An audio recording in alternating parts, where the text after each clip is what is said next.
सास का हृदय परिवर्तन। जब फोन में अलार्म बजा तो भावना ने बंद कर दिया, ये सोचकर कि आज संडे है, कौन सा पति और बच्चे को टिफिन और नाश्ता देना है। सुबह सुबह फिर उसकी आंख सीधा 8 बजे खुली। जब उसने घड़ी में टाइम देखा तो वो चौंक गई कि इतना लेट हो गया। आज तो सास चिल्लाकर मेरे सर में दर्द कर देंगी। भावना ने अपने बाल समेटे और सीधा किचन में चली गई कि सबसे पहले सास ससुर को चाय दे देती हूँ, फिर नाश्ता बनाती हूँ। पर भावना ने किचन में जो देखा उसे अपनी आंखों पर विश्वास नहीं हुआ। चाय बन चुकी है, केतली में भरी हुई है और नाश्ते में पोहा और मीठा दलिया भी बना है। पर ये सब किसने किया? सास ने? नहीं, वो तो एक गिलास भी नहीं उठाती। भावना यही सब सोच रही थी, तभी सास आई और बोली कि सोचती ही रहेगी कि दलिया भी हमें गरम करके दूध डाल कर देगी। जी देती हूँ, भावना ने हकलाते हुए कहा। उसने सास ससुर को दलिया दिया, फिर कुछ देर में दवा। आज ना सास ने उसे ताने दिए और ना ही कोई भी बातें सुनाई, ऊपर से नाश्ता भी बना दिया।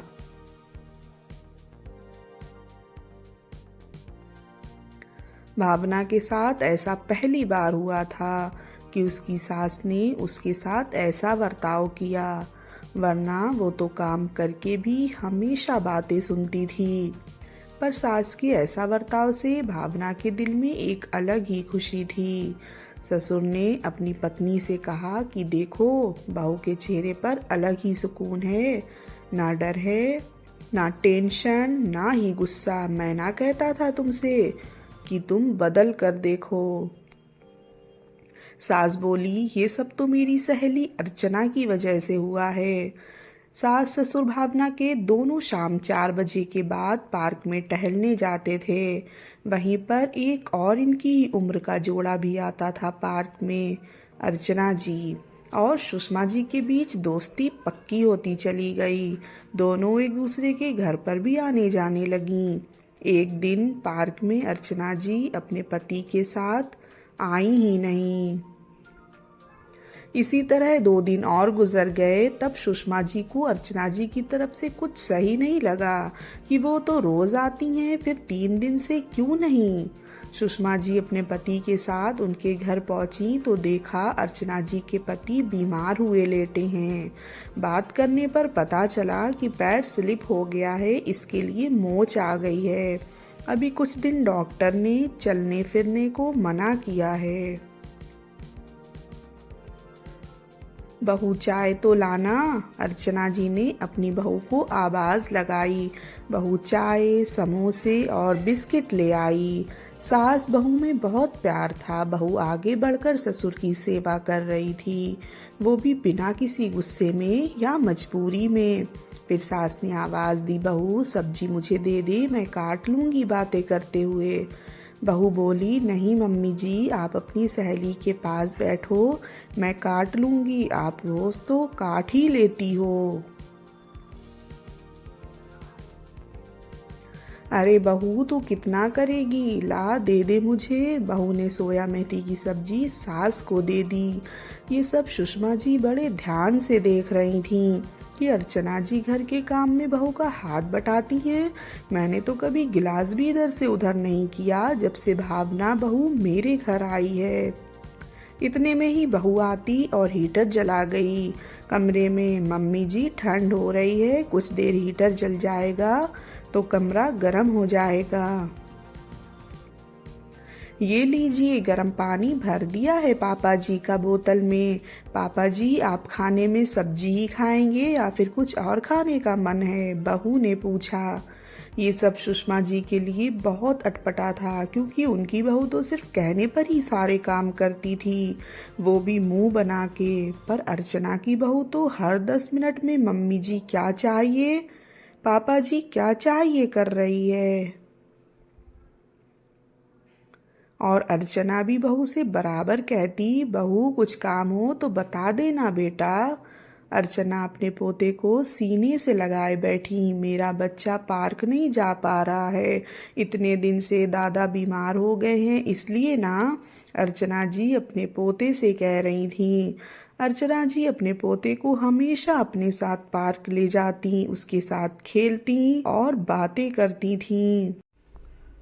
सुषमा जी की बहू ने कई बार अपनी सास से कहा, मम्मी जी आशु को भी साथ ले जाएं, अपने साथ बच्चा है वहाँ खेल लेगा। तो सास तेज आवाज में कहती कि मैं वहाँ खुद को संभालूंगी या इसे इसमें ही पूरा ध्यान देना पड़ेगा, तो खुद कब टहलूंगी और सैली से बातें कब करूंगी। बहू चुप रह जाती। अब तो भावना ने कहना ही छोड़ दिया था। इतना प्यार सास बहू में देखकर आखिर सुषमा जी ने पूछ लिया, अर्चना एक बात तो बता, तुम्हारी बहू तुम लोगों के साथ इतनी अच्छी कैसे है? बिल्कुल एक बेटी की तरह सब कर रही है, दवा, गर्म पानी, परहेजी का ख्याल, ये तो एक बेटी ही माँ बाप के लिए दिल से करती है। इस पर अर्चना जी ने जो जवाब दिया उससे सुषमा जी का दिल ही बदल गया। अर्चना जी बोली, मैंने उसे कभी बहू समझा ही नहीं, बेटी बनाकर रखा तो वो बेटी ही बन गई। अर्चना जी आगे बोली, जब भी मैं तेरे घर आई सुषमा, मैंने देखा तो अपनी बहू से कितनी बुरी टोन में बात करती है। कुछ मंगाती तो ऑर्डर देती जैसे वो तेरी नौकर हो, आराम से पूरा दिन टीवी में नाटक देखती। पर कभी पूछा बहू से कोई काम हो तो मैं नाटक देखते देखते कर दूं?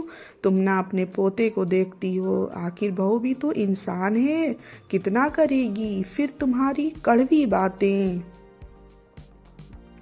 इसके बाद तुम उम्मीद रखे हो कि एक बेटी की तरह वो तुम्हारी सेवा बिन कहे करे, तुम्हारे बिना कुछ मांगे ही तुम्हें सब दे, कमरे में हीटर जलाना, दवा हाथ में देना, गर्म पानी देना, सर में तेल मालिश करना।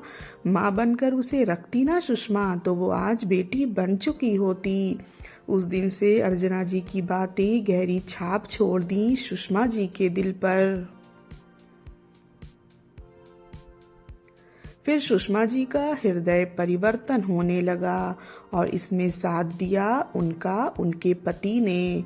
सास भावना को कहती, भावना बहू सब्जी दे मैं काट दूं, आशु को तैयार कर दे पार्क ले जाऊंगी। एक हफ्ता ही ये सब हुआ था। भावना भी बहुत खुश रहने लगी और सास की दवा बिन मांगे देती। आपकी बीपी की दवा मम्मी जी, आपकी शॉल मम्मी जी, बाहर ठंड है पहन लीजिए। गुनगुना तेल लगाती, बालों में मालिश करती और सास बहू ढेरों साथ बातें करती।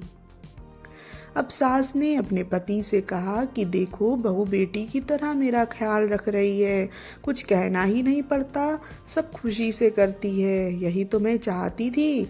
पति ने सुषमा जी से मुस्कुरा कर कहा, बहू भी तो यही चाहती होगी कि मेरी सास भी मुझे माँ जैसा प्यार दे। माँ कभी देर से उठने पर ताने नहीं देती, नमक मिर्च मसाला कम ज्यादा खाने में होने में बातें नहीं सुनाती। बेटी समझो बहू नहीं, माँ बनो, प्यार से रिश्ते चलते हैं, तानों से नहीं। दोस्तों कहानी पसंद आने पर लाइक और सब्सक्राइब ज़रूर करें। फिर मिलेंगे एक नई कहानी के साथ। धन्यवाद।